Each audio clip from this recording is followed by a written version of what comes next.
Hello everyone. तो आज हम लोग डिस्कस करने जा रहे हैं भारत की प्रस्तावना, जिसे प्रेम्बल ऑफ कॉन्स्टिट्यूशन भी कहते हैं। तो आज हम लोग इस डिस्कशन में कुछ महत्वपूर्ण प्रश्नों का उत्तर तलाशने का प्रयास करेंगे, जैसे कि प्रस्तावना क्या है, प्रस्तावना के मुख्य तत्व क्या हैं, स्रोत किसके क्या हैं, स्वरूप एवं उद्देश्य, और इसमें उल्लेखित कुछ महत्वपूर्ण शब्दावली के बारे में भी हम लोग विस्तार से चर्चा करेंगे, जैसे कि हम भारत के लोग, समाजवादी, संपूर्ण प्रभुत्व संपन्न, पंथनिरपेक्ष, ओके, लोकतंत्रात्मक, न्याय, समानता, व्यक्ति की गरिमा, गणराज्य, स्वतंत्रता, बंधुत्व, राष्ट्र की एकता और अखंडता। और देखेंगे कि इसकी उपयोगिता क्या है और क्या प्रस्तावना में संशोधन किया जा सकता है। अगर संशोधन किया जा सकता है तो कब किया गया और संशोधन के द्वारा कौन सी अतिरिक्त बातें उद्देशिका में शामिल की गई। तो आइए स्टार्ट करते हैं हम लोग अपना डिस्कशन। तो सबसे पहले हम लोग देखेंगे कि प्रस्तावना क्या है। प्रस्तावना भारतीय संविधान की भूमिका की भांति है, जिसमें संविधान के आदर्शों, उद्देश्यों, सरकार के स्वरूप, सरकार के जो संविधान के जो स्रोत हैं से संबंधित प्रावधान, संविधान के लागू होने की तिथि आदि के बारे में एक ब्रीफ इंट्रोडक्शन ये हमें देता है। फिर देखते हैं हम लोग कि जो एन के पालकीवाल थे।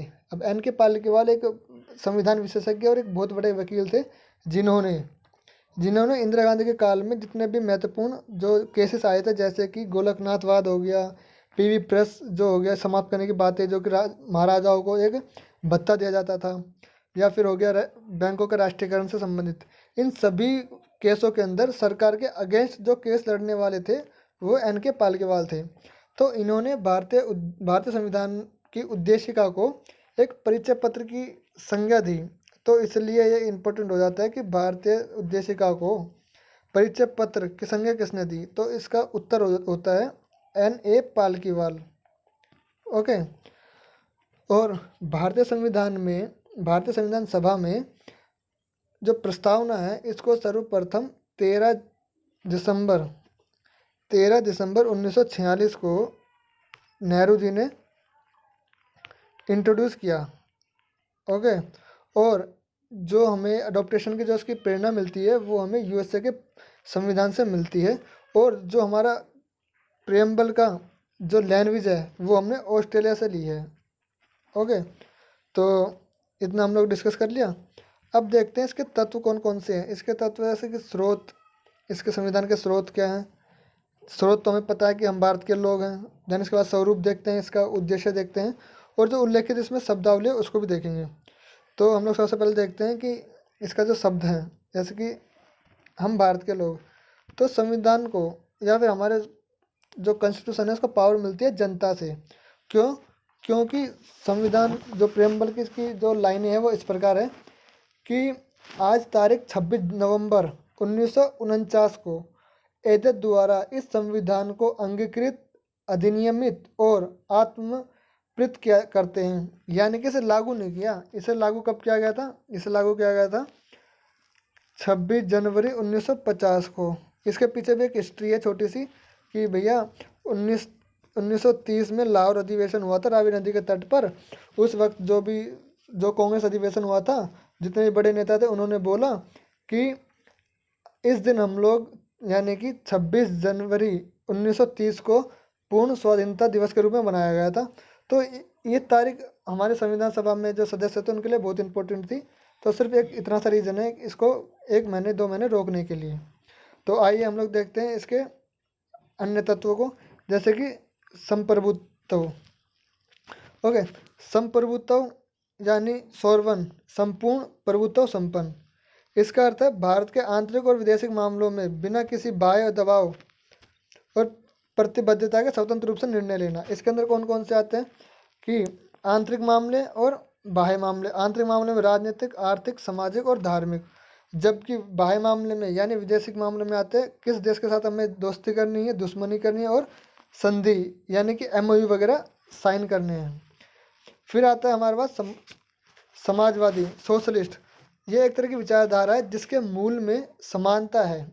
समानता बोले तो किस वे में है ये है कि हम लोग आय और जीवन की असमानता को कम करेंगे, संपत्ति के केंद्रीकरण की प्रवृत्ति को रोकेंगे और मजदूरों एवं वंचित वर्ग का कल्याण करेंगे। ओके, फिर आता है पंथनिरपेक्ष। पंथनिरपेक्ष का मतलब क्या आता है? राज्य और धर्म ये दोनों अलग अलग एंटिटी है और दोनों एक दूसरे के क्षेत्र में हस्तक्षेप नहीं करेंगे। ओके, तो ये मूल भावना है सेकुलरिज्म की। अब देखते हैं कि सांस्कृतिक स्वतंत्रता हमें या धार्मिक स्वतंत्रता हमें हमारे fundamental rights, okay, fundamental rights article 25 से लेके 28 तक देखने को मिलते हैं। ओके, और सेकुलर शब्द को 42nd अमेंडमेंट 1976 के अंदर से ऐड किया गया था। ओके, अब देखते हैं रिपब्लिक। रिपब्लिक का मतलब क्या होता है? रिपब्लिक का मतलब होता है कि जो भी संविधान का सर्वोच्च पदाधिकारी होगा, जैसे भारत के परिप्रेक्ष्य में देखते हैं कि राष्ट्रपति हमारे देश का प्रथम व्यक्ति माना जाता है, तो भारत का राष्ट्रपति इलेक्टेड है हमारा, तो इसे बोलते हैं रिपब्लिक। अब एग्जांपल लेते हैं यूके का। क्या यूके एक रिपब्लिक कंट्री है? तो इसका आंसर होगा नहीं। अब यूके रिपब्लिक कंट्री क्यों नहीं है? क्योंकि जो उनका सर्वोच्च पद है यानी कि रानी का, क्वीन का, तो क्वीन एलिजाबेथ वंश के आधार पर वहाँ पे नियुक्त की जाती है, इसलिए वो रिपब्लिक कंट्री नहीं है। ओके, देन हम लोग बढ़ते हैं आगे जस्टिस की तरफ। अब जस्टिस हमारे संविधान के अंदर 3 प्रकार के दिए गए हैं, जिसके अंदर आता है सामाजिक, आर्थिक और राजनीतिक। और जस्टिस की जो प्रेरणा हमें मिलती है कहाँ से मिलती है? रूस की क्रांति। रूस की क्रांति 1917 में की गई थी और काफ़ी फेमस क्रांति है ये। इसे अगर मौका मिला तो वर्ल्ड हिस्ट्री में कवर कराते हैं, आगे इस पर लेक्चर, सेपरेट लेक्चर बना देंगे। देन देखते हैं हमारा लिबर्टी। लिबर्टी जो हमें 5 प्रकार की लिबर्टी मिलती है, जिसके अंदर विचार, अभिव्यक्ति, विश्वास, धर्म और उपासना की स्वतंत्रता। अब लिबर्टी की एक सामान्य परिभाषा क्या है? कि व्यक्ति की गतिविधियों पर किसी प्रकार का प्रतिबंध ना हो। ओके, यानी कि उसको अपने विकास की पूर्ण स्वतंत्रता दी जाए। अब देखते हैं समानता। समानता के अंदर क्या है? प्रतिष्ठा और अवसर की समानता।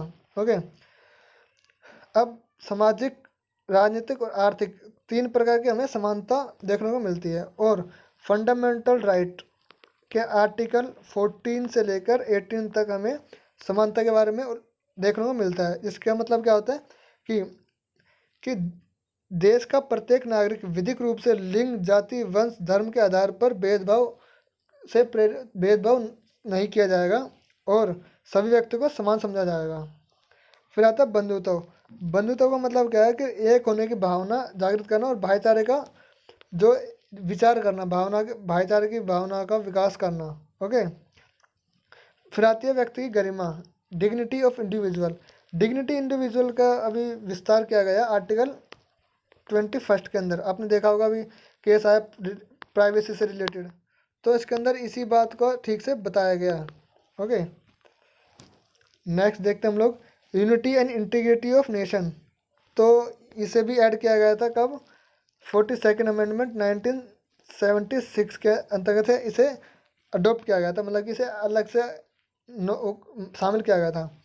अब देखते हैं डेमोक्रेसी। डेमोक्रेसी का मतलब क्या होता है? डेमोक्रेसी का मतलब ये है कि free and fair and regular election, ये है इसकी मूल भावना। क्या केवल इतनी ही इसके लिए काफ़ी है? इसका उत्तर है नहीं, क्योंकि ऐसा देखा जाता है कि चाइना में, ठीक है, अफ्रीका के कुछ कंट्री में सैनिक शासन है, बट वो लोग दावा करते हैं कि हम लोग भी डेमोक्रेटिक हैं। क्यों? क्योंकि हमारे यहाँ पे इलेक्शन होते हैं, नियमित रूप से इलेक्शन होता है, जैसे कि चाइना में भी होता है। बट चाइना रिपब्लिक एक तरह से डेमोक्रेटिक कंट्री नहीं है। क्यों? क्योंकि वहाँ पे एक ही पार्टी है, एक ही पार्टी का शासन है, communist party of China. Okay, तो इसका की पॉइंट क्या है जिससे कि हम लोग समझ सकें भैया इस देश के अंदर डेमोक्रेसी है, इस देश के अंदर डेमोक्रेसी नहीं है? तो एक की पॉइंट याद कर लीजिए, accountability of government to the people. Okay, इसका एक की पॉइंट है, जिस देश के अंदर जनता के द्वारा चुनी हुई सरकार का जनता के प्रति उत्तरदायित्व होगा ना, तो वही देश डेमोक्रेटिक देश होगा। ओके, तो ये जो मूल जो हमारे जो तत्व थे, स्वरूप थे, हम लोगों ने इन सब के बारे में डिस्कस कर लिया है। अब देखते हैं कि हमारे संविधान के अंदर संशोधन किया जा सकता है या नहीं किया जा सकता है? तो इसका उत्तर है जी हाँ, संशोधन किया जा सकता है। तो 42वें संविधान संशोधन के द्वारा 1976 में हमारे संविधान में 3 बातें ऐड की गई, समाजवाद, पंथ निरपेक्ष और अखंडता। इन शब्दों को जोड़ा गया। ओके। और वैसे अब मैं आपको एक चीज़ बताता हूँ कि ये शब्द है ना सिर्फ नाम के शब्द हैं, इसका कुछ एक जो इनबिल्ट जो इनकी जो भावनाएं होती है ना, इनको कभी लागू किया गया नहीं है एक्चुअली में। ओके। तो देखते हैं, समानता, स्वतंत्रता और बंधुत्व के आदर्श हमने कहाँ से लिए? ये लिए थे हमने रूस की क्रांति से। ये क्वेश्चन पूछे जाते हैं कि जो हमारे उद्देशिका में उल्लेखित शब्द हैं, शब्दावली है, वो हम लोगों ने किस संविधान से लिया, किस क्रांति से लिए। तो ये इंपॉर्टेंट हो जाते हैं। ओके। रूस की क्रांति से हमने क्या लिया? जस्टिस, के बारे में मैंने बता दिया आपको। ओके। तो बस आज की डिस्कशन के लिए इतना ही। Thank you so much.